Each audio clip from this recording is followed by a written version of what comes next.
حضرت حسن بصری رحمۃ اللہ تعالیٰ علیہ ارشاد فرماتے ہیں کہ میں دریا کے کنارے گیا تو وہاں میں نے ایک شخص کو دیکھا، وہ اپنی ایک خاتون کی گود میں سر رکھ کے بیٹھا اور قریب ایک بوتل بھی پڑی ہے۔ میرے دل میں معاذ اللہ خیال آیا کہ دیکھو کس انداز میں ایک عورت کے ساتھ یہ ہے اور پاس بوتل بھی پڑی ہے، جانے شراب ہے۔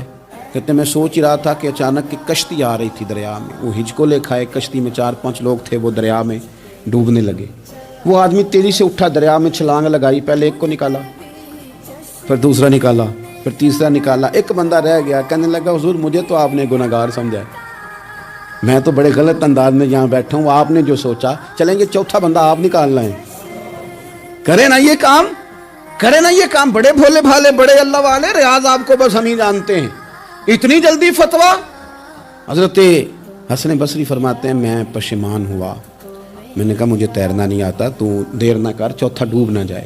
پھر تو اس نے چھلانگ لگائی، چوتھا بھی نکال لایا اور کہنے لگا حضرت آپ نے جلدی کی سوچنے میں، یہ بی بی میری ماں ہے اور یہ سرکے کی بوتل ہے۔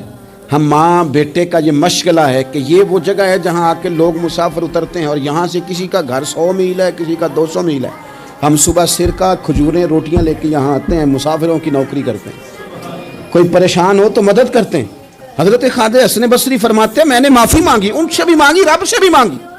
انہوں نے مانگ لی نا بزرگ تھے، پر ہم کو نہیں تیار مانگنے کو۔ ہم ہر وقت بدگمانیاں، وہ فلانا فلانے جرم کرتا تھا، میں اسے اب کیسے نیک مان لوں؟ بھئی اب وہ نمازی ہے، خدا کے گھر آتا جاتا ہے، اب اللہ کی بارگاہ میں حاضر ہوتا ہے، جب رب نے معاف کر دیا تو بھی سوچ بدل جا۔